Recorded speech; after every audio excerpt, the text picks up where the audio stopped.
Today's show is pre-recorded. Y'all know what time it is. Y'all don't know, y'all better ask somebody.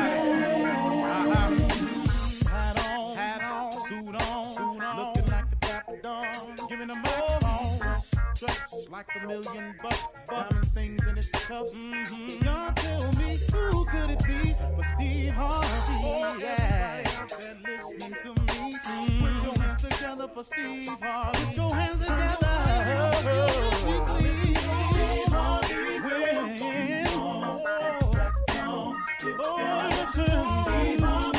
Why don't you join me? Yeah. Steve Harvey, get on, y'all. Better give me some eggs while I listen to Steve Harvey. Yeah, you join in with me. If you're with me, help me say, turn your radio on. You gotta turn it on. Yeah, turn it on. Steve Harvey in the morning, y'all.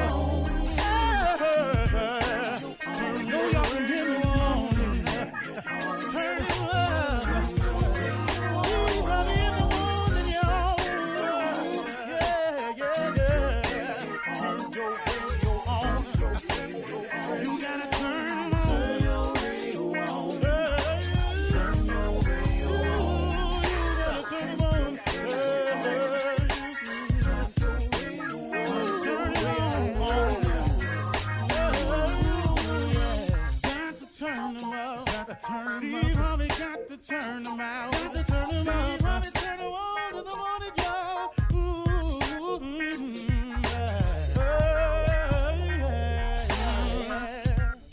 Come on, Steve. Come on. Do your thing, Big Daddy. I sure will. Good morning, everybody. Y'all listening to The Voice.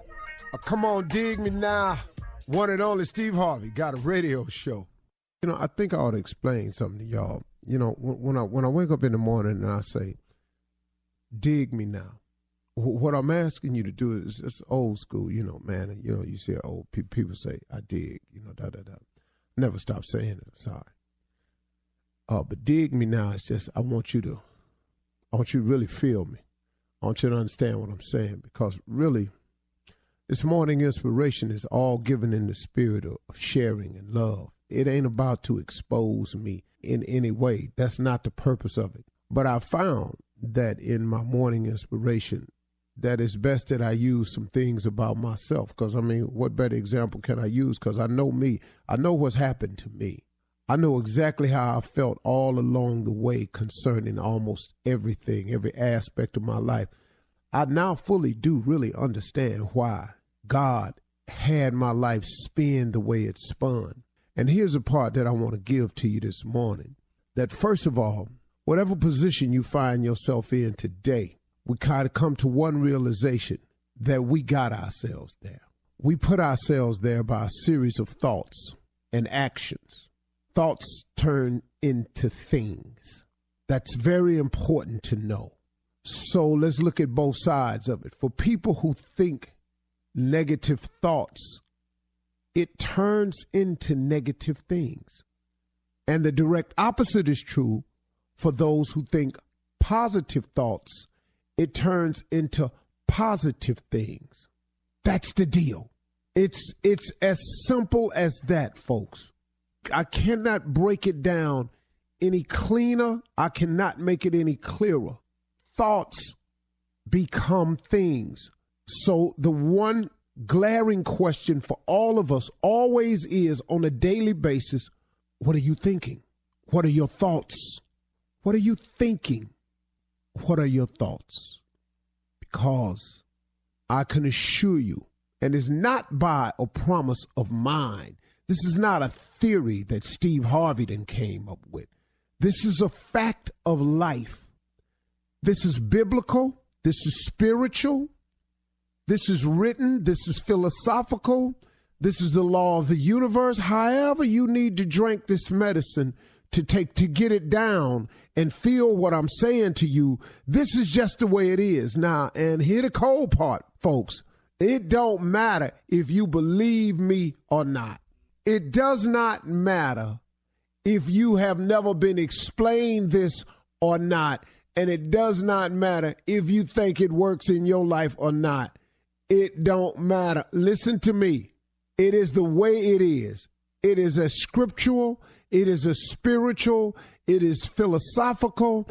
It's just whatever is the law of the universe. You call whatever you want to call. However you got to dress this thing up to put it in the phase that you can feel me, I want you to feel me now, because this all it is. So when I say that you are where we are today because we thought ourselves here, or you best to believe that's true. You thought yourself here. No one else. See, let me explain something. I got people around me who so badly want to take credit for it, but I don't allow it because I keep pointing to the heavens.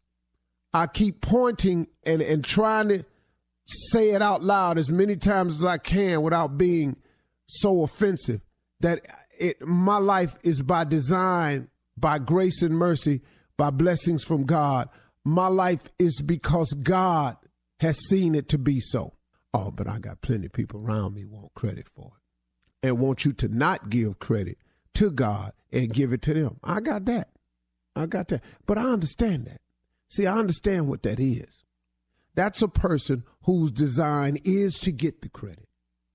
But it's okay. It's so clear to me what my father was saying to me, man. I get it as I get older and older. He always said to me, son, everybody come with you, can't go with you. See, I don't know how people say it in church. Sometimes they go, well, people come into your life for seasons. And I guess that's the same thing. They season up, they gone. Well, but then hear the way they try to hold you, though. Oh, you going to forget where you come from? Oh, you ain't going to keep it real no more? I don't want to go back where I come from. I don't want to keep it that real no more. It was real enough for me living in a car. I had enough of that real. I don't want to keep it real. No, I don't keep it real. I want to go keep it dreamy. I want to go keep it fantasizing. I want to keep it out of this world. I want to keep it off the chain. I want to keep it moving. I want to keep it balling. I want to see what that's like. So, no. I ain't going to forget where I come from, but you ain't going to hold me to that, though. See, thoughts become things all day long. Where's your vision board? Where are the things that you want written down? What do you think about the most? How grateful are you for what all God has done for you? Where you at with that? See, here another law. If thoughts become things, let me ask you this. If all you thinking about is your debt, if all you thinking about is what you ain't got, if all you thinking about is, oh, woe is me, if all you thinking about is every time I turn around, I'm sick, if all you thinking about is the things in life that you're lacking, if that's all you thinking about, and if thoughts become things, how much debt you think you gonna stay in? How much lacking you think you finna fill your life with? How much more stuff you finna not have? Cause you keep thinking about it all the time. When you gonna be grateful? When you gonna say thank you?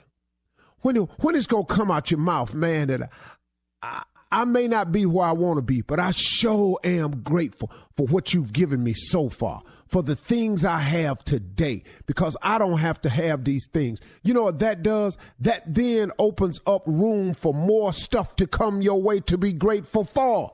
But if you're going to be ungrateful, oh, man, let me ask you something. I ain't God. I don't claim to be, but let me ask you something, man. If you're ungrateful for the things we got, if we can't show no gratitude for what we have, why would God give us some more stuff to be ungrateful for? What would he do that for? Ta-da! Anybody feel me right now? So when I say, come on, y'all, dig me now, do you understand why I say dig me? Because I want you to feel me. I want you to understand and come to the understanding. Not saying you ain't, because there's so many people got a deeper understanding than me about this whole thing. I promise you they do. But they listen to me. I'm just trying to get you to walk up in this light, man, so you can go on with your life and quit tripping yourself out with your thoughts, because thoughts become things, all right, all day. You're listening to the Steve Harvey Morning Show. Ladies and gentlemen, boys and girls, animal trainers, park rangers, sanitation workers, potty removal people, people that work at the park, nurses, first responders, mailmen, firemen, emergency medical people, everybody on the front line. This election is dedicated to you. We are dedicated to removing the person who has single-handedly refused to handle the crisis in the manner that it should be handled and has led to the loss of so many lives. Voting day is coming. I would hope a week from now, this show will be in slight celebration. Now, he ain't gonna act right. He ain't gonna leave, and I hope he don't go out smoothly. I want them to go in there and drag his ass out the White House. I hope they don't. It'd be great. Get it on camera. I hope the whole Secret Service turn on his ass. And you know the two dudes that's going to be the maddest? It's the two dudes that when he came out the hospital and rode around the block that day. Them two, I'll get him. I'll do it. Yeah. Ladies and gentlemen, Shirley Strawberry. Hey, good morning, Steve. Good morning, landslide. Carla Farrell.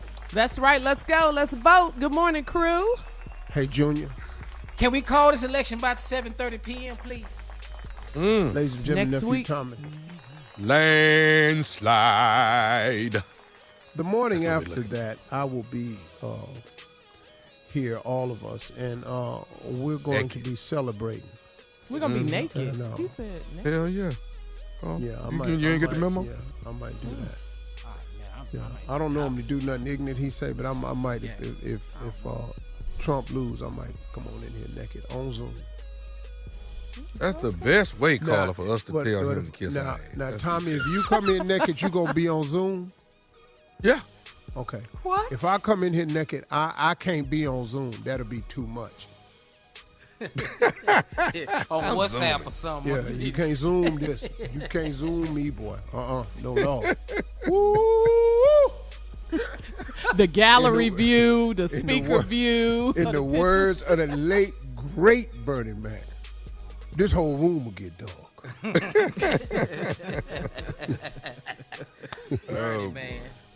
Man. We almost there, Home Pop. stretch, You know what? baby. Getting down to the wire now. Fox can't put not a single Democrat that is switching over to vote for Trump this year. But on CNN, you can see all the Republicans you want that switched over to vote for Biden. They just lining up. I have a feeling this is going to be a major election. I think it's going to speak volumes to the Black Lives Matter movement, which is what I want to accomplish more than anything in this election. I hope you're right, Steve. I really think I've never seen these many young people engaged, college students engaged. Now, there's that silent group out there that's Trump voters, but I really think that the Biden campaign has done a good job of this, and they focus on the right thing. All right, Steve. We're here all morning. Coming up at 32 minutes after the hour, Ask the CLO. The CLO Chief Love Officer will be in the building, and we'll get into it right after this. You're listening to the Steve Harvey Morning Show. Well, it's time now to Ask the CLO. All you have to do is go to steveharveyfm.com to submit your questions for the Chief Love Officer. He is here for you. All right, this one. It's from Delisha in Memphis.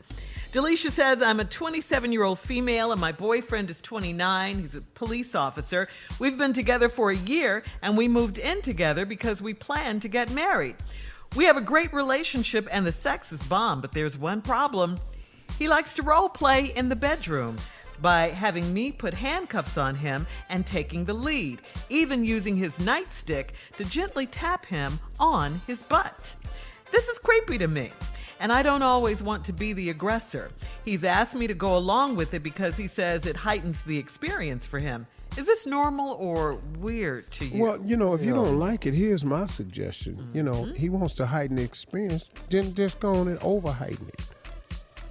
What do you mean by that? Instead of that little bitty tap with that billy club, bust him upside his damn head with that stick one time. You understand? Give it to him. Take that stiffing. Take that to whoop his ass just a little bit too hard. Wait a minute, baby, that's too hard. No, heighten your experience. Fuck! I mean, put one on him like that and see how he feel about it. That's all I got to say to you. I don't care what y'all do in y'all bedroom. You say the sex is the bomb, whatever. Oh, no So black man bust want him no up. handcuffs on. Yeah, this ain't no problem. I'm not going to get handcuffed, though. That's not going to happen. Yeah, you should never be I remember one uncomfortable. time, long time ago, just go ahead, Shirley. Wait, what? Caught yourself, Did you didn't you? forget where you were? Caught yourself. All right. This one right here is funny on so many levels. Gentry in Queens. How old do you think Gentry might be, Steve? Oh, Gentry old as hell. Yeah. I'll be nobody named 70. Gentry. Yeah, come on, I'll be Gentry. 70 in December. Come on, ain't Gentry. nobody named Gentry. I love Gentry. Might as I'll well be with 70 in his best December. friend, Wallace. I'll be 70 in December, Gentry says, and I live in a building for seniors on a fixed income.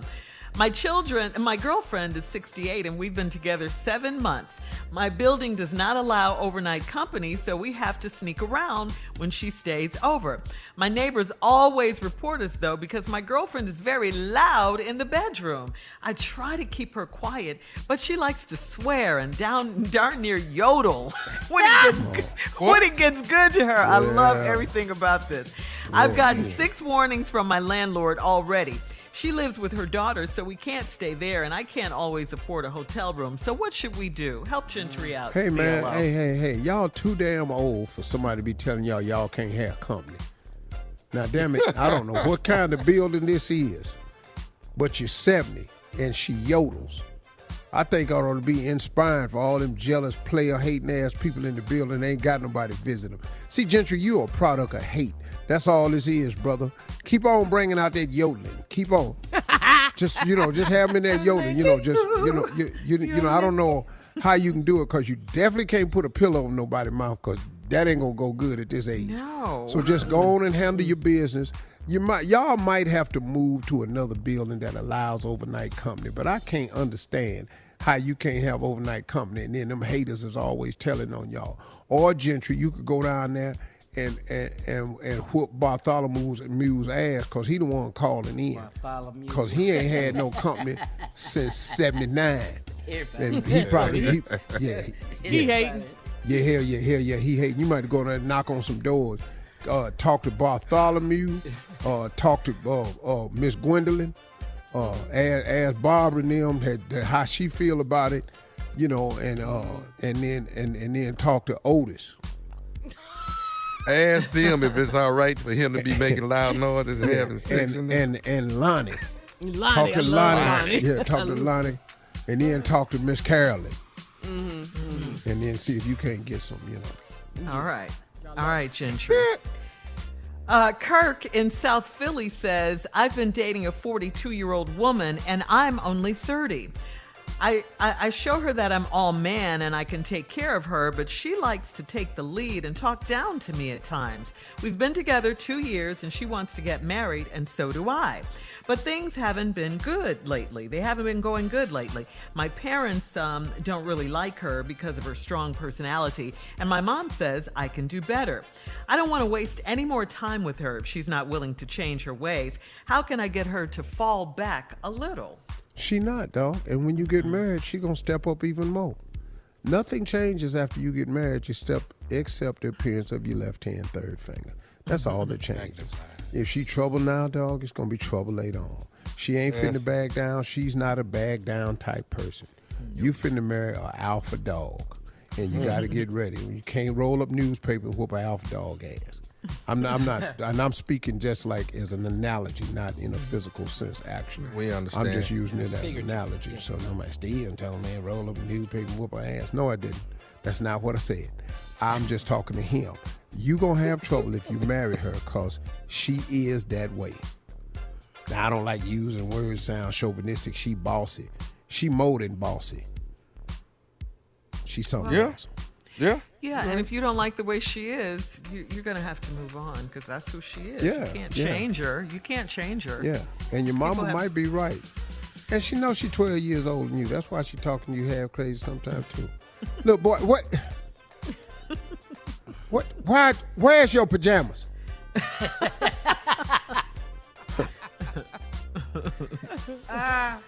Well. Sit down back there while I'm driving. Get in your car seat? What are you saying, Steve? CLO?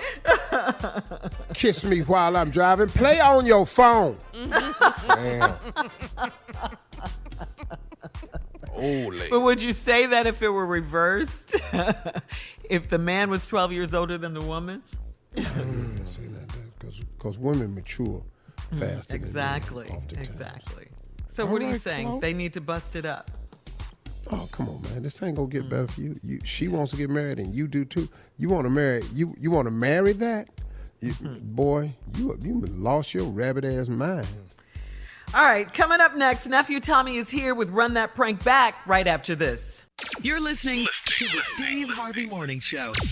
Coming up at the top of the hour, Miss Ann is standing by with today's national news with the latest on Hurricane Zeta's impact on our neighbors in New Orleans. But right now, it is time for the nephew to run that prank back. Carl Thomas. That's R&B. what you got? Yeah, Carl Thomas. I got you, baby. Here we go. Come on, cat. Hello? That's where I got a problem. Hello? Yes. Who am I speaking with? This is Noble. Are you, do you work with Carl Thomas? Yes, sir. Okay, that's who I'm looking for. I'm Silk from Big Time Promotions. I need to speak to Carl if it's at any way possible. Yeah, hold on one second. What's up? Is this Carl? Yeah, who's this? Yeah, Listen, man, my name is Silk. I'm from Big Time Promotions. And I'm out. Wait. I'm sorry. You repeat. What's your name again? My name is Silk. Oh, Silk, okay. Big Time Promotions out of Mississippi. Now, I've been dealing, I don't know, I'm trying to get this right. I've been dealing with your managers who supposedly is Big Mac. Am I right? Yeah. Now, I didn't send deposits down of $100,000 worth so that you can do Jackson and Biloxi for me. Jackson was supposed to be last week. I've been calling all week long. Oh, well, wait. Hold on, wait. You said you sent a deposit. You sent $100,000. I sent $100,000 to Big Mac, your manager. Nah, man, nah. Well, listen, brother. Listen to me. If you would have sent $100,000, nah, I don't think so. I sent $100,000 to Big Mac, and he also, in return, brother, sent me a contract signed with him and your name on it. No, I ain't signed. No. I ain't signed no contract. Well, I ain't see no contract. I ain't see no $100,000 either. No. I understand what you're saying, but I'm letting you know what has already happened to me. Now, I'm not trying to. You got a contract signed with my signature. My signature on it, though. How I know your signature? All I know is it said Carl Thomas.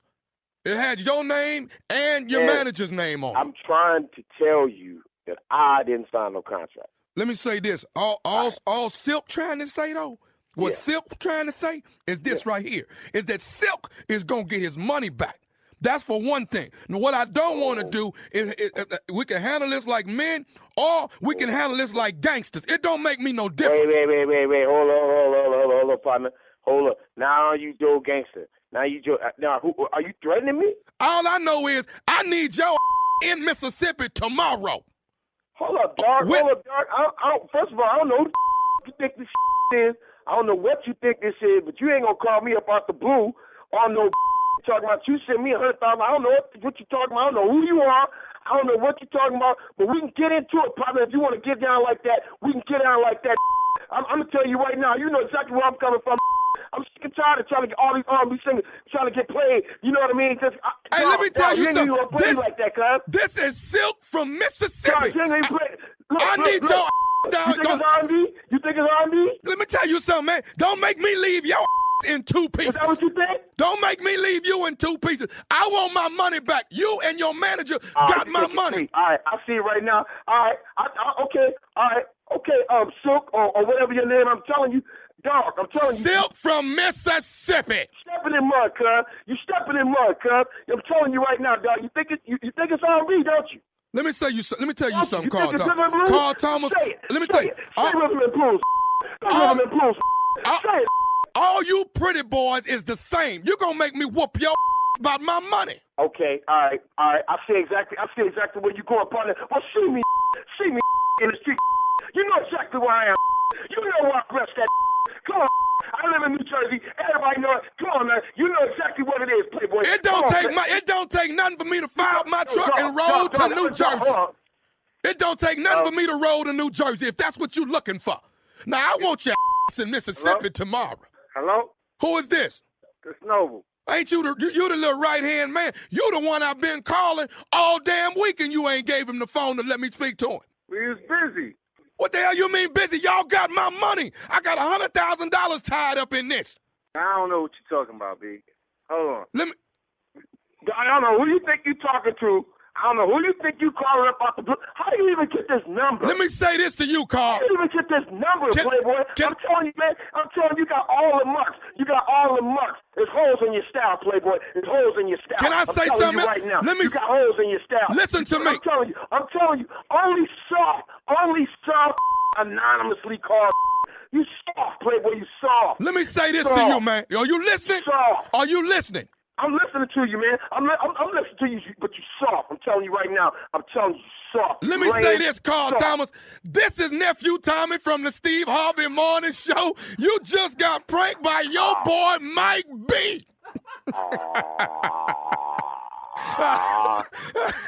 Get these, man. Carl Thomas. Man, y'all got me on the radio, man. Man, you thugging, baby. You thugging, boy. Nephew, come on. Oh. Hey, I'm man. supposed to be sweet to the ladies. I know. You wasn't. Oh. Hey, man. Nah, man. They got me down. Hey, Don, look here. You got a whole nother side, Carl Thomas. Oh, man. Hey, man. Your boy Mike B put me up to it. And hey, man. Hey, look here. Hey, well, all right, Mike. Mike, I owe you in the worst way. Hey, man, now look, on the real, they tell me you got to... Man, Tommy, you wrong, man. Hey, now look, what's the name of it? Hold up, man. Now you just going to try to jump into the album, man. Boy, you got a gangster side, dog. You wrong, right? I know it, man.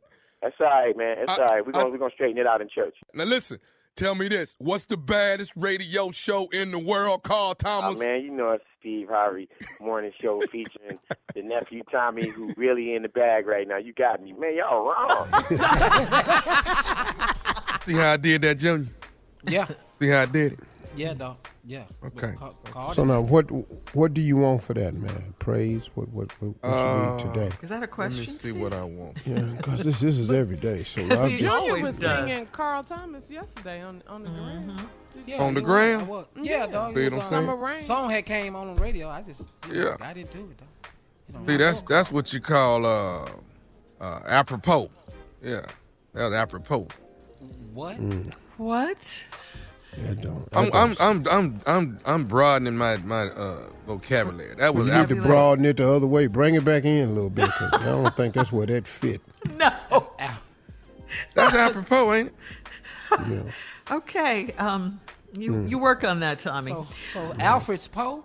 What happened? No, how do you say it? Apropos. That's apropos. Opera ain't got nothing to do with this, Tommy.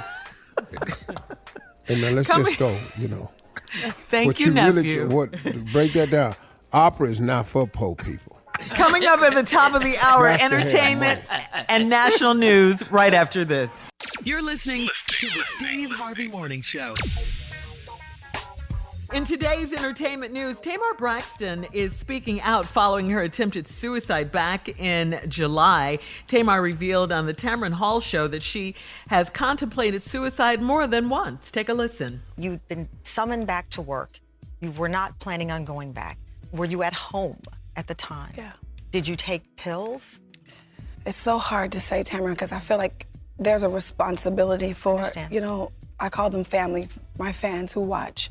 I don't want to give any examples. I understand. But what I will say is that was my lowest point of life. Had you ever tried to take your life before? I'm just going to be 100%. There's been a time where I wanted to. But this was the first time you acted on it. Yeah.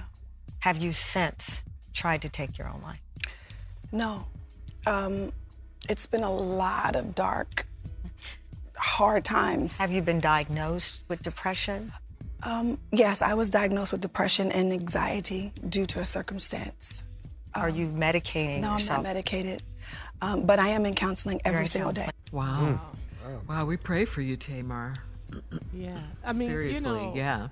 She's better. Mental health and what's going on with COVID, the pandemic, it's self-care. It's just, we're talking about it a little bit more now. And yeah, Taraji P. Henson talks about it quite a bit as well. Yeah. But yeah, I mean, it's good to get it out there and it's good to talk about it, and I'm glad she's saying she's going to counseling because that's not something that Black people normally do. We're starting to do it more now, get therapy and counseling. So I'm glad that she's doing that. Wow. That's heavy though. Yeah, it really, really is because, we see the upbeat life of the party, Tamar, Yeah, most of the time. All right, in other trending news, Tampa Bay Buccaneers quarterback Tom Brady got called out for a post on his Instagram story stating that there have been more suicide deaths than coronavirus deaths in the past 2 months. Tom also posted, so wash your hands and wear your mask. Yeah. But don't forget to be nice to people and look after yourself. And then he added the word truth to the post. According to fact-checking website PolitiFact.com, there are about 4,000 people who died from suicide every month, and nearly 22,000 people have died from coronavirus in the past 30 days. So wrong. Yeah. Some people don't know. Just be quiet. Just be quiet. Yeah, why? Why speak about it at all? Yeah, don't even. Shut up, Tom. You just a quarterback for the Tampa Bay. Just throw the damn ball. And I'm over here rooting for you with Tampa, but just shut up. God, Yeah, when Braun got to shut up and dribble, just throw the damn ball. That's it. Right. Right, Jimmy. And Tom Brady got to be careful, especially when the people on this show hear about it, because, they 5-2, and See. How did you bring another Texas? How did you swing? Texas ain't won a damn game, so I don't know why he thought he was going to get away with talking on this damn show. But you can get out of here, Mr. Brady. You're talking to the Texans teams over here. Ain't won a damn game. They hate anybody that's winning. We've won one game, okay? Oh, my bad. I'm sorry. You do agree his statement was stupid, though, right? Hell yeah, it was stupid. And it was dumber to let us hear. All right, we need to move on and get to the headlines, Steve.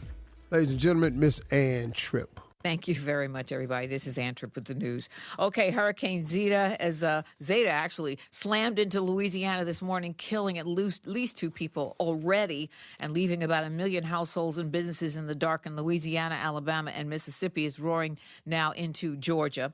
At 9 p.m., curfew went into effect in the city of brotherly love overnight, and Philadelphia's mayor, Jim Kenney, ordered it in hopes of reducing the unrest resulting from the police killing of a 27-year-old black man named Walter Wallace, who was fatally shot on Monday. Things were pretty quiet last night. Wallace's family says he was bipolar, that he was having an episode, that they called for an ambulance. However, the cops showed up instead, and they say that when Wallace wouldn't drop a knife he was holding, he was shot dead. As usual, most of the reporting is now centered on the destruction of property instead of the case. And Donald Trump's making it about politics, while Joe Biden condemns the violence but is focused on the root cause. You can't let that go on. Again, a Democrat-run state, a Democrat-run city, Philadelphia. There is no excuse whatsoever for the looting and the violence. None whatsoever. But Biden makes note that overall the protests have been totally legitimate. And Biden adds that if elected, he'd set up a commission to study ways to lessen lethal shootings by police. Philly Police Chief Danielle Outlaw says her department's going to be releasing those 911 tapes and body cam video related to the incident. The former chairman of the Republican National Committee, Michael Steele, says he's voting for Joe Biden, not Donald Trump. Steele, who is African American, urges black people not to be fooled by the thing Trump said says he supposedly did for black folks. We knew where you were on housing discrimination. We know what you tried to do with your own properties. We know where you were on the Central Park Five. We heard you give license to those who were, violent and pushing hot, ugly rhetoric in Charlottesville. So Donald Trump is a transactional individual. And so he's looking to commit a transaction with black folks to get by. Former Chairman, Republican National Committee, Michael Steele. There's now a November 12th deadline for mail-in ballots to be counted in North Carolina. Republicans try to stop that. An extended ballot deadline, by the way, is in Pennsylvania. By the way, some 76 million pre-election day votes have been cast, including my own. Meanwhile, the cases of coronavirus continue to spike, with infections on the rise in the West, while hospitals reportedly full in Utah, filling up in Montana, Idaho, and Colorado. Finally, Whitney Houston's version of I Will Always Love You has just been streamed a whopping 1 billion times. That's 1 billion times. You know, the song was written by Dolly Parton in 1973, but Whitney's version became number one in 1992, 1 billion times. Now back to the Steve Harvey Morning Show. You're listening to the Steve Harvey Morning Show. According to the Black Information Network, Trump advisor and his son-in-law, Jared Kushner, said a very racist thing by implying that racial equality in the U.S. is due in part to a lack of motivation among black Americans. Kushner said black folks have to want to be successful. While on a campaign, Oh, yeah. While on a campaign stop in Florida, President Obama fired back at Kushner. Take a listen. He loves to talk about black unemployment. Look how low black unemployment. Well, you know what? Unemployment was really high when I came in, and we brought that unemployment low, and it kept on going low. And he wants to take credit for it. Says he's the best president for black folks since Abe Lincoln. Man, now his advisors are out there saying, including his son-in-law says, black folks have to want to be successful. That's the problem. Who are these folks? What history books do they read? Who do they talk to? Don't read? Is that what is going on? Black unemployment hit almost 17% during the Great Recession 10 years ago. And through a lot of hard work, Joe Biden and I helped get it down.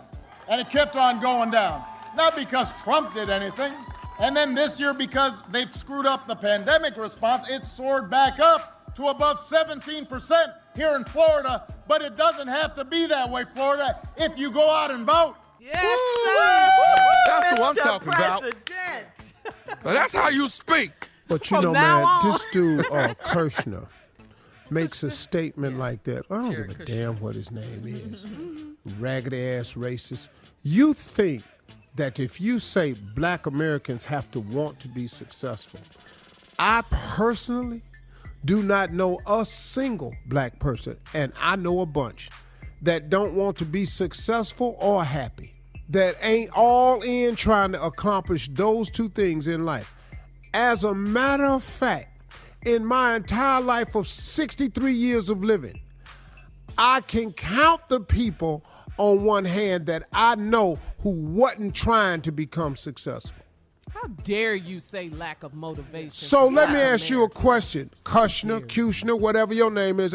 Why all the white folks ain't successful? Tell me why you have unsuccessful or unemployed or on drugs white folks. So whatever reason you want to apply to them for their missteps in life. Oh, black people, we don't get that. We got to want to. We don't have motivation. Let me tell you something. I wanted a lot of things in my life, but because of the color of my skin, I was prohibited from that happening the exact way. Oh, but I got funky with you, though. Oh, I came through somehow, but by the grace of God. Amen. And so have so many African Americans. Yes, so how dare Lord. you talk about we got to want to? Who would ever say they don't want to be successful, though? I mean, come on. How dare you? Yeah. All right, let's vote, people. 5 days left. You get until rid of November 3rd racism, we election. be off the chain. Yeah. Coming up at 34 minutes after the hour, we're going to switch gears and talk about dating right after this. You're listening to the Steve Harvey Morning Show. All right, guys, listen up. Here's a good one for you. A social media question we found on our Facebook page. What if before dating someone new, and I know you guys are married, but Junior, listen up. You needed 2 different references from exes, even if before you got married. How about that? You needed 2 different references from your exes. Here's the question. Which of your exes would be your 2 references and why? And what would they say? What do you think they'd say? No. Come on, Kier, Junior, No, Shirley. Spades. No. Let's go. We're not doing none of my exes, but what we can go is back to Vacation Bible School and get somebody out of there. Don't get nobody in my adult life. As a reference? Yeah, as a reference. You need somebody who was in church to talk about me. I was going to tell you, both of my references was from the 5th grade. All right, well, let's hear it. And what they would say about me is... What would they say? He showed so much promise, and he was trying to overcome a stutter. And he was determined. Just glowing, Steve. Just glowing remark. And just the way he wore his older brother's clothes. It was just fascinating. The way he would double wrap his belt around his thin, frail, underdeveloped body. And his ability to cut out cardboard, the shape of his shoe, and stick it in there so you never even knew that the bottom of his shoes had holes in it. He was just amazing. He was really, girl, if you ever get a chance, his sliding board skills, this boy he would go up to the top of the step and jump halfway down the sliding board before his butt even hit it, and then fly up in the air and land on his feet. You should. I always knew he was going to be something. You've been on this earth for 63 years. And the reference from your exes, we going back to when you were 10? 5th grade. Yeah. All right. You think that's something. Okay, Tommy. Okay. What about you? You think that was something from Uncle Steve? What about you, Tommy? Your exes. What would they say and who would they be? Come on. I'm so scared right now, Sheryl. I'm married. I'm scared. I say the dumbest things ever on this show. I know, but I found out earlier this week she's been listening all week. I'm scared to open my damn mouth right now. Thank you, Jackie. We love you, Jackie. Shout out to Jack. I'll tell you what they said because I knew all of them. Okay. Oh, please. Yes. Come on, Steve. You know, yes, girls, I would recommend him. You know, he kept all his promises, you know. He said he would never leave me. He didn't. I got rid of him. He said that, the thing about him, I mean, he's very much the same today as he was then. He hasn't let money affect him. He ain't let money affect him. He was stupid then. He's still stupid. I missed that part. And then, the most obvious one is, I mean, look, he wear the same size shoe. He the same height. This is a person who's never changed. I should have done my own. Yeah. What would Big Honey say, Unc, if Big Honey had to be around? Big Honey, God. Big Honey. Now, let me tell you something. And for those that don't know who Big Honey is. Hold on. She was one of Tommy's girlfriend. Right before Back he in got the day, married. boy. Yeah. Close to On her back, her tattoo was a slab of ribs. You know what? And you used to call her Big Ooh, Sarah, do you remember Kiwi? Yes, Baby I back. do. Y'all remember Kiwi? Oh, yes, man. I remember Kiwi's Kiwi. tattoo on her back was Another an ice ex. cream sundae. Not the fruit, not the kiwi. No, the whole sundae. Oh, Big Honey, man. God, dog. Boy, I had some cold ones, boy. I had some. I remember Kiwi. She had the short haircut. Oh, man. Big Honey's sons jumped on me. Don't say nothing else. We're not going to bring up your exes. Whooped my ass in front of their house, man. I ain't forgot that. Yep, the 8 and 9-year-old wore his ass. Steve, you tell it all, don't you? Coming up next, the nephew with the prank phone call right after his this. ass like he was Cat Williams. You're listening to the Steve Harvey Morning Show. Coming up at the top of the hour, right about 4 minutes after, it's my strawberry letter for today. The subject, you can call me petty if you want to. That's it. I love it. But right now, the nephew is here with today's prank phone call. What you got for us, Nev? NWA. What? NWA. What does that stand for? Yeah. This stands for N-Word Abolishers. N-Word Abolishers. Yeah, run that thing, cat dog. Here we go. Hello, I'm trying to reach a Mr. Spears. My name is Andrews. Is he available? Yeah, this is me. Okay, how you doing, sir? Everything going good tonight? Man, I'm doing fine, man. I'm late for work. What you want? Wow. Sir, listen, my name is, once again, Andrews, and I'm with NWA, which is N-Word Abolishers. And as you know, the N-word just got buried, and we're trying to keep that successful and trying to do as much as we can for people to not use the word. It's been brought to our attention that you have been consistently using the word even after we've buried it, and what we're wanting to do is, first of all, ask you to stop, and we don't want to take any other actions which could mean not only burying the word, but also burying the people who use it, such as yourself. What you trying to say? Man, you better don't call my phone, man. I told you I'm late for work, man. You calling me with this about a please. I say what I want to say. I ain't got time to be listening to NWA.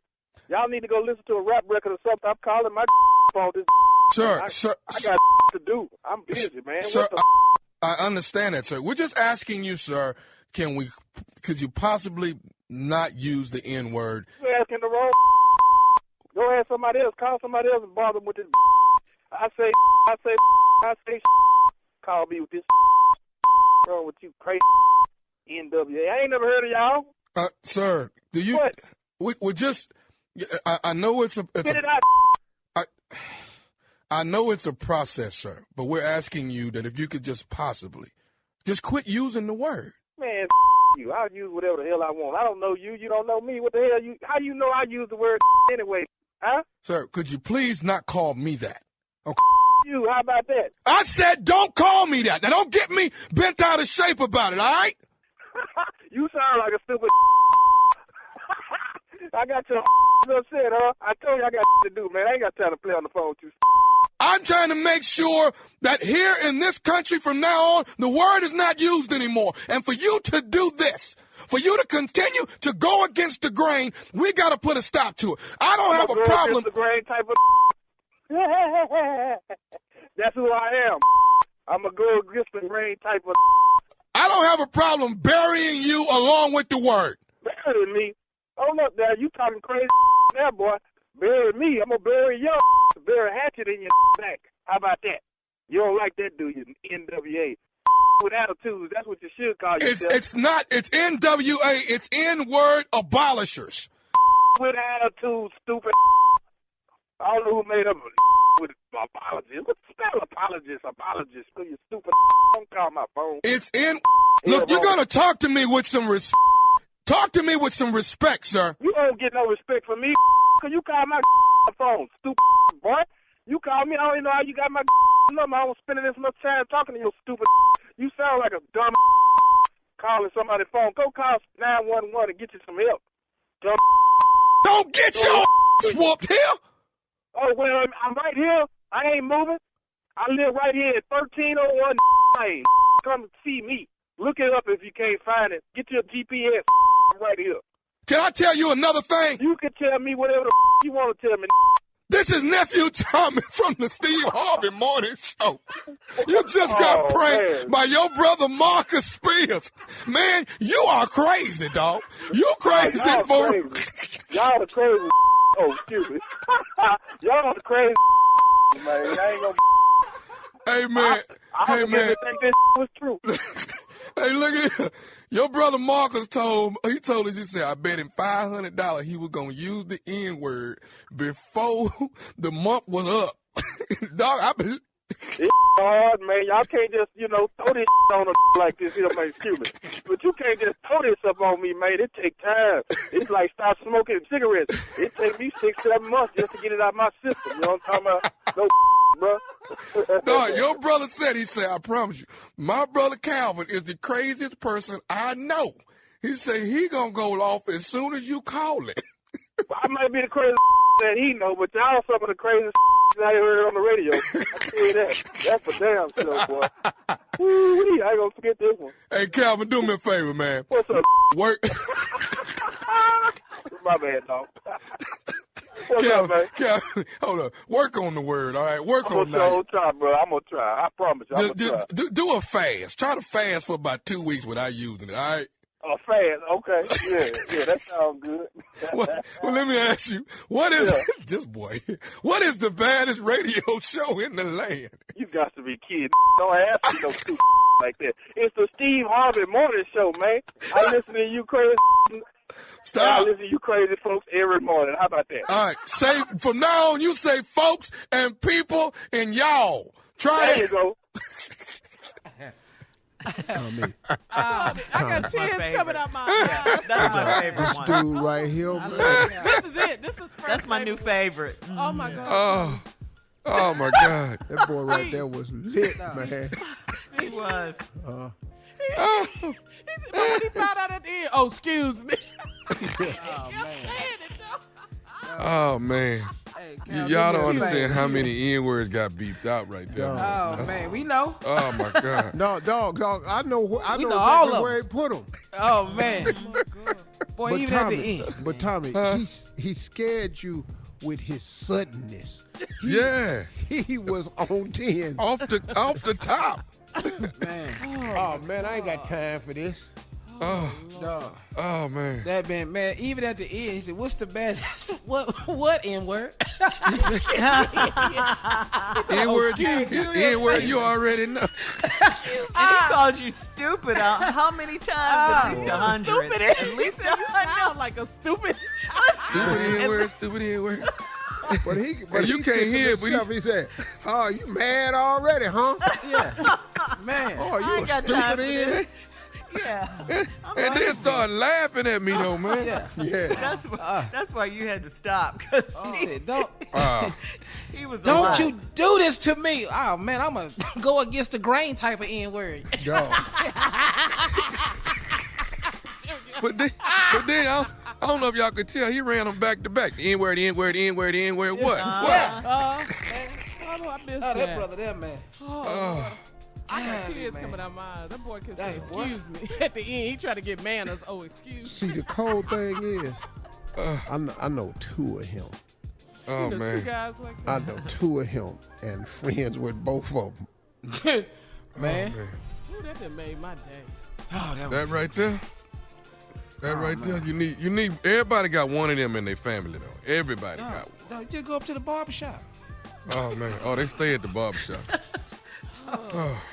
Dog, and in there, but ain't getting a haircut though. Nothing. Ain't never getting one. You're sitting in there. Putting it in. What? Ask me what? Oh, you talking to me? Yeah. Are they selling dinners today here at the shop, man? And you see any dinners? They had dinners last week. That's why I'm asking today. Man, you about a stupid man. All right. Thank you, nephew. So you think they're going to have dinners every day in here? Coming up, my strawberry letter subject. You can call me petty if you want to. No damn well. You can call me petty if you want to. We'll get into it right after this. You're listening to the Steve Harvey Morning Show. Well, guys, only 5 days left. Countdown is real, okay? It is real. Only 5 days left until November 3rd. Go to vote.org to get your early voting locations. Vote early. Please don't wait till the last minute. Please don't. Vote.org. All right? Time now for today's Strawberry Letter. And if you need advice on relationships, on dating, work, sex, on parenting, and more, please submit your Strawberry Letter to steveharveyfm.com and click Submit Strawberry Letter. We could be reading your letter live on the air, just like we're going to read this one right here, right now. Buckle up. Hold on tight. Here it is. A Strawberry Letter. Thank you, nephew. Subject, you can call me petty if you want to.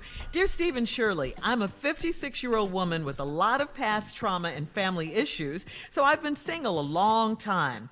I got out of my comfort zone, though, and I opened my heart to a man that had just gotten out of prison, and he had a history of drug abuse. We dated for 4 months, and things were great.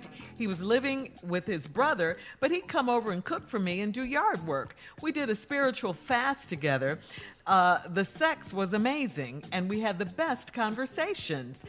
He took weekly drug tests, and they all came back negative. He didn't have a car, so I was his taxi. I went to pick him up 2 weeks ago so he could spend the weekend with me, and there were 2 garbage bags and 2 boxes in the driveway. He told me to pop the trunk because his brother was tripping, so he needed to stay with me for a while. I told him that was not going to happen, and I drove off. A week passed, and I didn't hear from him, so I called his brother to check on him. His brother said that after I left, some other stupid woman came to get him, so he's living with her now. His brother said he's using drugs and he's stealing from people again. He gave me the woman's name and phone number, so I called her to let her know that she took on a liar and a druggie. She had no idea he'd been to prison or that he was on drugs. She thanked me and said she was going to put him out. He called me later and said I'm petty because of me, he's homeless for a while until he can find someone to take him in. I don't feel bad. His brother called me too and said I should have stayed out of it. I don't feel bad about it at all. Did I take it too far by calling her? Wow. Woo! Talk about messy, and you're right, petty too. But more messy, I'd say, than petty. I think you did the right thing by putting him out of your house if he's back using and stealing things. At first, I was going to say you should not have called the woman, but why not? His brother gave you her name and her phone number for a reason, and I think the woman should know what she's dealing with. When you really look at this situation, you were only being petty with your guy, not with her. And the fact that this guy is a user and stuff, that's something that she should know, I think. Would she have told you? Probably not, because she sure came over to take him away fast, didn't she? She was feeling him at the time. So really and truly, I don't think you're petty at all. I think you're a good person. I just say, just don't ever lower your standards again. Just don't do that, because you'll get in some major trouble again. Steve? You can call me petty if you want to. This whole damn letter from top to bottom ain't nothing but a series of bad decisions and mistakes. Exactly. All of them damn near on your part. Let me begin with everything.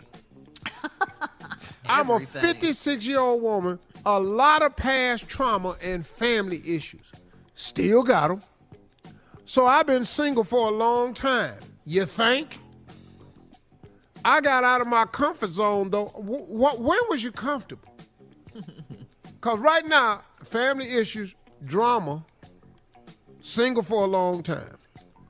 Open up your heart to a man that had just got out of prison. He had a history of drug abuse. A lot of people go to prison for drugs, okay. Dated 4 months, things was great. He was living with his brother, but he'd come over, he'd cook for me, do yard work, he earning his keep. We did a spiritual fast together. Pop right there. Let's stop this. Shirley, help me out.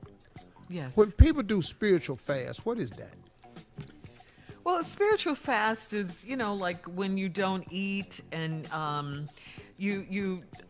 you're supposed to like look to God and look to hear from God. Your vessel is cleaned out. Okay, so cool. Well, after they looked and heard from God and got their vessel cleaned out, they had amazing sex. I know.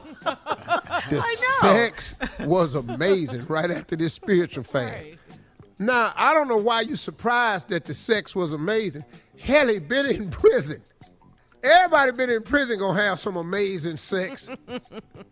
They've been thinking about it the whole damn time. So here we go. We had the best conversations. He took weekly drug tests and they all came back negative. Okay. He didn't have a car. Here we go again. All these decisions are getting bad. So I was his taxi. Then you went to go pick him up a couple weeks ago to spend the weekend with you. 2 garbage bags and 2 boxes in the driveway. That's about all you're going to have after you've been in prison. You ain't got no bed. You ain't got no furniture, ain't no nightstand. You ain't got to move no home wall. You ain't got to drag a stove down no steps. You ain't got to get nobody to help you move when you moving fresh out of prison. So you got the 2 garbage bags and 2 boxes. Then he told you to pop the trunk because his brother was tripping, so he needed to stay with me for a while. Should have found out why his brother was tripping. This is his brother. Just got up. His brother tripping. Pop the trunk, baby. Steve, he was tripping because he was on drugs and stealing. He ain't passed no drug test. All right, Steve, we'll have part 2 of your response coming up at 23 minutes after the hour. Hang on, everybody. My strawberry letter for today's subject, you can call me petty if you want to. We'll be right back after this. You're listening to the Steve Harvey Morning Show. Come on, Steve, let's recap today's strawberry letter subject. You can call me petty if you want to. 56-year-old woman, a lot of drama in past, family issues. Been single for a long time, trying to work to get herself together. So she opened up her heart. She met a guy, just got out of prison. They dated 4 months. They was having a wonderful time. He was living with his brother. But he'd come over, cook for you, do yard work, earning his keep. We did a spiritual fast together. Right after they had their spiritual fast, they had amazing sex. Because that's what you do when you come out of prison. You have amazing sex. Even if it ain't amazing to you, it's going to be amazing to him. So anyway, you had the best conversation. It don't matter what you do. Yeah, I don't give a damn what you do. It's going to be quick. She looked at me. Woo, that was good. It's going to be quick. She looked at me again. Oh, my God. That's all. He took weekly drug tests, and they all came back negative. That's what he told you. He didn't have a car, so you was his tax. So you went to pick him up a couple weeks ago so he could spend the weekend with you. And when you pulled up, it was 2 garbage bags and 2 boxes in the driveway. He told me, pop the trunk, because my brother tripping. So he needed to stay with me for his brother tripping. Why? I told him that's not going to happen, and I drove off. Okay, cool. That was a good decision you made. But then, here you go again. You made one good decision. You drove off. A week passed, you didn't hear from him. So you called his brother to check on him. His brother said that after you drove off, some other stupid woman, he's referring to you too now. He said, another stupid woman, meaning you was fitting to drive off with him, but another stupid woman came to get him, so he's living with her now. Then the brother told you he was using drugs and he was stealing from people again. From him. So he gave you the woman's name and phone number. What? Now, I'm assuming all of this happens because his brother ain't got a cell phone. That's what I'm thinking. Because he got to give numbers to where he at all the damn time. That's what this is just a guess of mine. So he gave you the woman's name and the phone number. You call her to let her know that she took in a liar and a druggie. Now, let me tell you how truthful you was. She didn't even know he had been to prison or he was on drugs. Because, see, she's stupider than you. You took him in. He told you he passing drug tests every 2 weeks, and they coming back negative. He'd have told her since that ain't working and people know he's stealing again, he'd told his new chick he ain't even been to prison, ain't told her nothing about no drug problems. So then you called her to let her know that she took in a liar and a druggie. She had no idea he had been to prison or he was on drugs. Then she thanked me and said she was going to put him out. Now, all y'all old now. All y'all old. Because you 56, I don't know how old she was. But I just think all y'all old. All right, so here we go.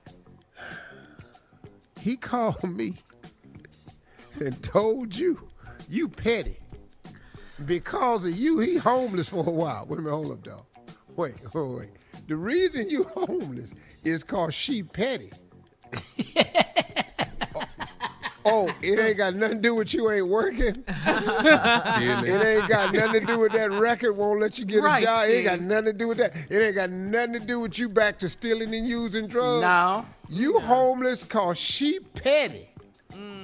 Cause she called another woman and told on you. And now he said he homeless until he can find somebody to take him man. As soon as I get my game back together, because he going to have to tell another lie now. Or why he needs somebody to take him in. Right. Then she said, I don't feel bad. Then, here we go. The ignorance gets a little bit deeper. His brother called you and said, I should have stayed out of it. Why did he give you the latest phone number? To get you in it. Get you in it. Exactly. What did she think you was going to do? Call and talk to him, make sure he was okay? He called you and told you should have stayed out of it. I don't feel bad about it at all. Did I take it too far by calling her? No. Look, you've been making crazy decisions your whole life. Well, you need to take some time to get yourself together. Stop taking people in. His problem is not your problem.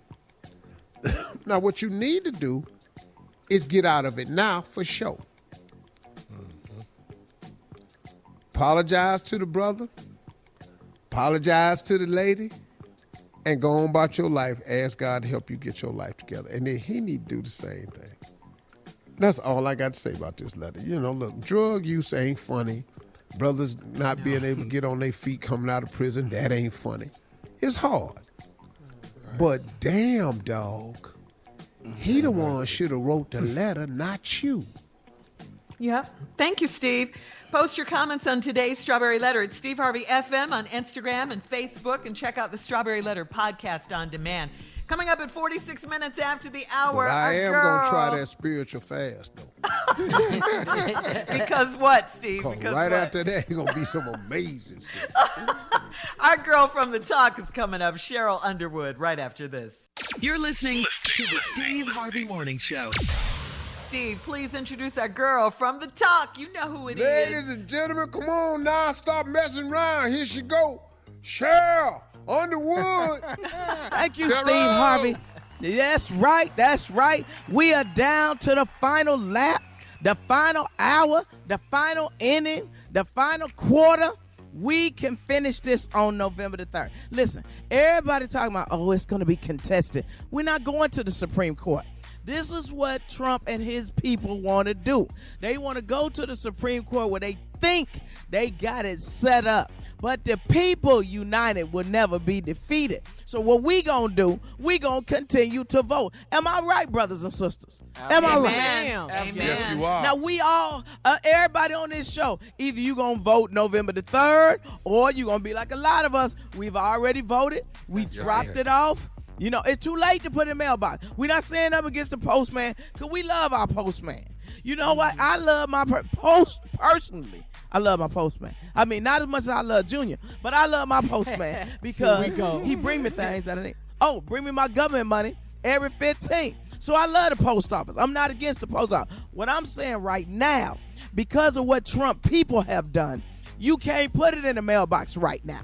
You got to take it to the polling place. You got to drop it in the drop box. Then if you stand in the line, I love what happened. Did y'all see Tommy and them? All over the country. People were cha-cha sliding, Cupid shuffling. They was dropping it like a hot. They were backing that thing up like Juvenile up and down. Listen, people are ready to vote. They already got over half the vote is counted. Now, we got to keep going. I believe we can get all the votes in before the election. So this is a good spade hand. So don't y'all think we do it? Tommy, you think we can do it? We can do it. Trust me, we can. Yes. I think we can do it, and we're going to have to do it. Why? We're not going to the Supreme Court. We're not going to let no judge, nothing that they got set up, do it. We've got to continue to vote. We've got to continue to do this. Why? We got to vote up and down ballot. We got to flip the Senate. Mitch McConnell and Lindsey Graham, all of them got to go. We got to hold on to the Congress. Then we got to elect Biden-Harris to the White House. I'm going to say it. This is only my personal opinion. I'm only one vote. But one vote on top of one vote, on top That's of one right, vote, Sheryl. we can Keep change doing it. this country. That's right. That's right. We can change this country. They don't care about the COVID situation that's still killing people. What they want to continue to do is making up lies, making up stories. We need new leadership in the White House from top to bottom, all the way. All right, Roll to the Sheryl. polls. Thank you got so to much. Do it. Carla Farrell's, you got to do it. Vote. Coming up at the top of the hour, speaking of Carla, Carla's reality update right after this. You're listening to the Steve Harvey Morning Show. Come on, Tommy. You know what to do. Get ready. She is here. It's Carla Farrell with what? Reality update. All right, thank you, nephew. Here we go. So tonight on Keeping Up with the Kardashians, Khloe, she will reveal that she had COVID-19. And she says that her symptoms were bad. I mean, she's... Junior. Vomiting, shaking, hot, cold flashes. And then Kim also revealed that Kanye had COVID as well. And Really? he had it, early, back in the spring, though, around the same time that actor Tom Hanks and his wife, Rita Wilson, had COVID in early spring into March. Kim is saying Kanye had it too. So that is tonight. That's the new night, Keeping Up with the Kardashians comes on Thursday nights now. Anyway, moving on. Real Housewives. Wish I'd have knew that when I was sitting up there having that chicken sandwich with you. That's right. Y'all was at Chick-fil-A. I was sitting next to him in the car and stuff. I wish I'd have knew that. Hey, man, roll your window down, hold your head out. Put your mask on. Yeah. Let's move on. Real Housewives of Potomac. Monique hosted an event for her podcast. None of the ladies, Shirley, showed up to this event, except for Ashley. Ashley did come, and even Karen, her girl. Yeah, I like Ashley too. Even Karen didn't come. She said that she couldn't make it. She was ill. Wendy hosted a great event talking to women in the community about voting. It was a great event, and why voting is so important. I really like Wendy. And Wendy and Karen, though, they started beefing at the event because Wendy is not forgiving your girl Monique for jumping on Candace like that. She's just not cool with that. Also, Robin showed up to Wendy's event rocking this burgundy hair color wig. Woo, she looked a mess. I'm sorry. She looked a mess. And Giselle was like, do not rock that wig again ever. Okay. And speaking of Giselle, she met up with Robin's ex-husband Juan at a jewelry store to help him pick out an engagement ring. Giselle, she's up there picking out these big old huge diamond rings with major price tags. And Juan, girl, stop. Juan looked at the jeweler and said, I got about 8 G's. Make it happen. Ain't nobody like got that, all though. this. Yeah. I did. He What you kept gonna it. get? Right. I love how he kept buck. it 100. Yep. And then also Giselle, and she talked to her man, Pastor Jamal. I think the long distance relationship is getting hard for Giselle, so they kind of talked about that. And I'll keep you posted. We'll keep watching Real Housewives of Potomac. And quickly before we run out of time, he's back, ladies and gentlemen. Ready to Love is back. Yeah. The nephew. That's in right. the building. That's right. Sexy timing, boy. Sexy timing. Go ahead, Carla. Go ahead. Go on. Oh, you want me to do my thing? Go ahead. Go All ahead. right. That is Tell not 'em what about this sexy show timing, is Carla. about. Ready to Love is back. It's hosted by our very own nephew Tommy. We're so proud of him. Ready to Love, the last resort. Now, the show is about sexy singles looking for lasting love. And this time, the singles are from Houston, Texas, H-Town, nephew Tommy. So tell us what we can expect this season. So we're on a resort. You got to understand that. So we're on a resort. Nobody has to go anywhere. Nobody has to go to work. All right. All of your attention is solely on looking for love. That's the best thing about it. Because in the past, people had to go to work. You got to take care of your kids. You got to do this. You got to do that. This time, you are focusing on love. So everybody's on the resort and looking for the same thing. Process of elimination, 10 men, 10 women. It dwindles down to 6 people, 3 couples who have hopefully found love. And of course, your host, me, Cupid, the love doctor, gonna guide you all the way through. What? 10 weeks. Come on, Junior. That's believable, though. Y'all about the same height.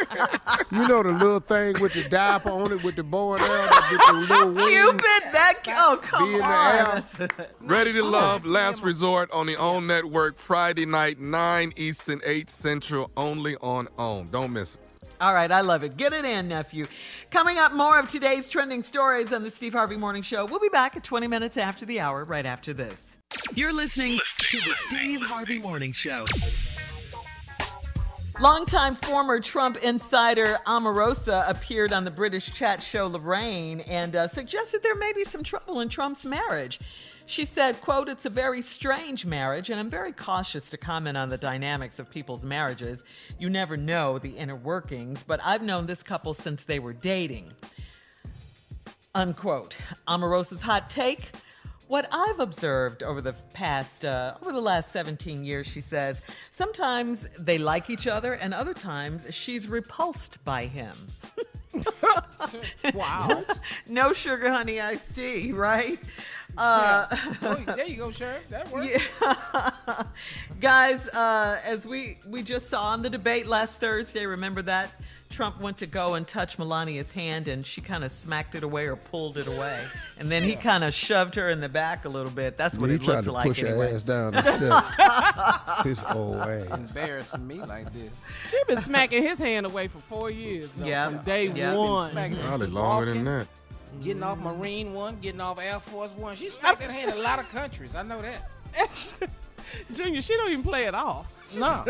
I think after this election, we ought to have like a month off where we don't talk about it. It's just over. Just everybody need a break, a vacation. Depends on how he leaves. Yeah. All right. We've got more of the Steve Harvey Morning Show I'm going to and go some on trending vacation, news. but if they send the National Guard in and didn't get him, I'm going to come back. So you can see. More of the Steve Harvey Morning Show and some trending news coming up at 33 minutes after the hour, right after this. You're listening to the Steve Harvey Morning Show. All right, guys, listen up. Here's a good one for you. A social media question we found on our Facebook page. What if before dating someone new, and I know you guys are married, but Junior, listen up. You needed 2 different references from exes, even if before you got married. How about that? You needed 2 different references from your exes. Here's the question. Which of your exes would be your 2 references and why? And what would they say? What do you think they'd say? No. Come on, Kier, Junior, Spades. Let's go. We're not doing none of my exes, but we can go is back to Vacation Bible School and get somebody out of there. Don't get nobody in my adult life. As a reference? Yeah, as a reference. You need somebody who was in church to talk about me. I was going to tell you, both of my references was from the 5th grade. All right, well, let's hear it. And what they would say about me is, what would they say? He showed so much promise, and he was trying to overcome a stutter. And he was determined. Just glowing, Steve. Just glowing remark. And just the way he wore his older brother's clothes. It was just fascinating. The way he would double wrap his belt around his thin, frail, underdeveloped body. And his ability to cut out cardboard, the shape of his shoe, and stick it in there so you never even knew that the bottom of his shoes had holes in it. He was just amazing. He was really, if you ever get a chance, his sliding board skills, he would go up to the top of the step and jump halfway down the sliding board before his butt even hit it, and then fly up in the air and land on his feet. You should. I always knew he was going to be something. You've been on this earth for 63 years. And the reference from your exes, we going back to when you were 10? 5th grade. Yeah. All right. You think that's something. Okay, Tommy. What about you? You think that was something from Uncle Steve? What about you, Tommy? Come on. I'm so scared right now, Sheryl. I'm married. I'm scared. Say the dumbest things ever on this show. I know, but I found out earlier this week she's been listening all week. I'm scared to open my damn mouth right now. Thank you, Jackie. We love you, Jackie. Shout out to Jack. I'll tell you what they said because I knew all of them. Okay. Oh, please. Yes. Come on, Steve. You know, yes, girls, I would recommend him. You know, he kept all his promises, you know. He said he would never leave me. He didn't. I got rid of him. He said that you know, the thing about him, I mean, he's very much the same today as he was then. Coming up, it's our last break of the day. It's the last break of the day. And we'll have some closing remarks from the one and only Steve Harvey at 49 minutes after, right after this. You're listening to the Steve Harvey Morning Show. All right, guys, 5 days left until the November 3rd election, all right? Go to vote.org. Get your information on early voting. They're still doing it in some states. Vote.org. We also want to remind you, as we've been doing every day this week, about these important Senate races. If you live in the following states, Kentucky, for instance, Kentucky going up against Mitch McConnell is Amy McGrath, Democrat Amy McGrath. Okay, you want to remember that name. Democratic senatorial candidate Jamie Harrison out of South Carolina. He's going up against Lindsey Graham, Democratic senatorial candidate. Need to go. Yes. Mike Epstein in Mississippi. He's the Democrat there. Vote for him, please. Come on, Mike Epstein. Yes, sir. Yes. Man, we need a senator out. SP Steve, yeah. Anybody start with an E. Black. Come on, Mississippi. Democratic senatorial candidate Raphael Warnock in Georgia. Raphael Warnock. If you're looking at the ballot, he's all the way down there. He says that in the commercials, okay? You got to go down far to get Raphael Warnock out of Georgia, Steve. Democratic senatorial candidate Marquita Bradshaw in Tennessee. Marquita. Enough said. Marquita! Mayor, yes, Democratic senatorial candidate Mayor Adrian Perkins in Louisiana. Perkins. Yeah. Perkins. Also, and this is very important too, to our Michigan voters in Detroit and elsewhere. Yeah. Vote to keep Democratic Senator Gary Peters in office. Gary Peters is who you want to vote for. Because they put a Republican candidate up against him who is black. John James. Do not vote for John James. John James is 2,000, his own words, I'm 2,000% behind Trump. Oh, you all the way in. Do not vote in Michigan for John James. Do not vote for John James in Michigan. Your vote in Michigan for senator is Gary Peters. Yes. Gary Peters. If we flip those states and turn those senators Democratic, we will own the Senate. Let's go. Yeah. We need the Senate. That's right, Steve. Yeah, we do. Absolutely. Them four flips it. Come on now. Yep. We're going to hit the gavel. Okay, what y'all to say? We're moving forward. Yeah, that vote for Amy Coney Barrett the other night in secret, the vote was what, 48-52. So there's your four right there. You know, they didn't want nobody to see it. They didn't want nobody to see it. It was in secret. Only Clarence Thomas was there. Yeah, only black man to in swear the Rose in. Garden. Yeah, Somebody that ain't said nothing in 10 years. Yeah. Recorded it on an iPhone 12. They ain't want nobody to know. Vote. If you wait till election day, get in that line and vote. Don't turn around. Don't be denied. Don't stop. Don't give up. Don't think twice. Go in there and vote. Remember who the senators are that we are begging you to vote for, and you already know who to vote for president. We cannot allow this man, his son-in-law, his aides to say the things that they've said about black people. black people have to want to be successful. Who does Jared Kushner think he is with his privileged ass that grew up with money all his life, ain't had a struggling day in his life, and has the audacity to say, as the son-in-law of Donald Trump, black people have to want to be successful? Excuse me? Excuse me, man? You have any idea who you talking to? We won't. We've been wanting for over 400 years of this mess that we've been over here contending with. Nah, man, it ain't about do we have to want to be successful. We need to get rid of people like you who have these racist views of us, who make policies with racial views of us, who are participating in systemic racism. You have to go. One of our major problems is people walking around saying it ain't no racism. See, the reason we can't ever solve the racism problem is because there are too many people thinking that ain't a problem. So if you don't think it's a problem, what are you working on to solve? See, you can't sit up here and solve something unless you admit that it's a problem. Systemic racism is real because of people like you. And you sit up here voting for the economy. Do you know what COVID is doing to this country?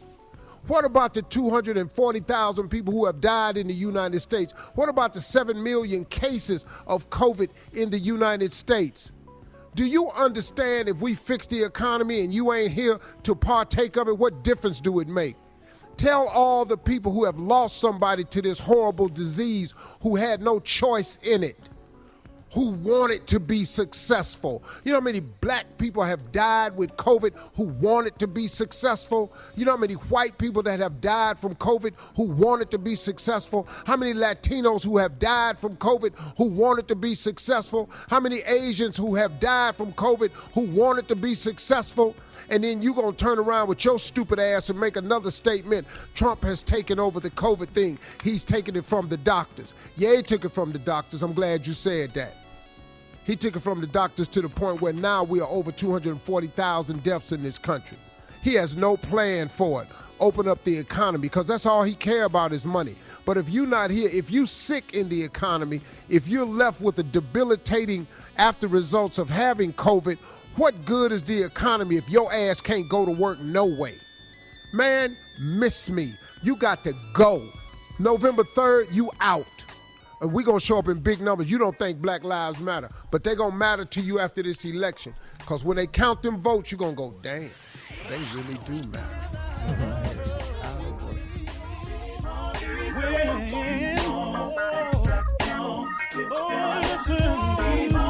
For all Steve Harvey contests, no purchase necessary, void where prohibited. Participants must be legal U.S. residents at least 18 years old unless otherwise stated. For complete contest rules, visit SteveHarveyFM.com. You're listening to the Steve Harvey Morning Show.